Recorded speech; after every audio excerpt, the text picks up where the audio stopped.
ടൊവിനോ തോമസിനെ നായകനാക്കി അനുരാജ് മനോഹർ സംവിധാനം ചെയ്യുന്ന ചിത്രം നരിവേട്ടയുടെ ബുക്കിംഗ് ആരംഭിച്ചു.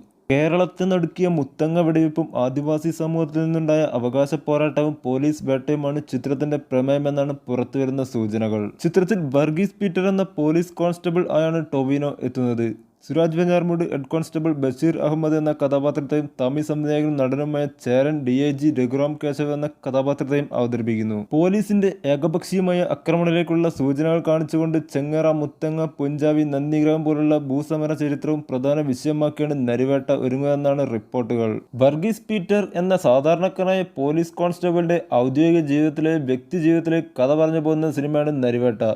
വലിയ ക്യാൻവാസിൽ വൻ ബജറ്റിൽ ഒരുങ്ങുന്ന നരിവേട്ടയിലൂടെ തമിഴ് താരം ചേരൻ ചിത്രത്തിലെത്തുന്നു. ആദ്യമായിട്ടാണ് ചേരൻ മലയാള സിനിമയിൽ എത്തുന്നത്. കൂടാതെ സുരാജ് വെഞ്ഞാറമൂട്, പ്രിയംവദ കൃഷ്ണ, റിനി ഉദയകുമാർ എന്നിവരും ചിത്രത്തിലുണ്ട്. ഇന്ത്യൻ സിനിമാ കമ്പനിയുടെ ബാനറിൽ ഷിയാസ് ഹസൻ, ടിപ്പു ഷാൻ എന്നിവർ ചേർന്നാണ് നരിവേട്ട നിർമ്മിക്കുന്നത്.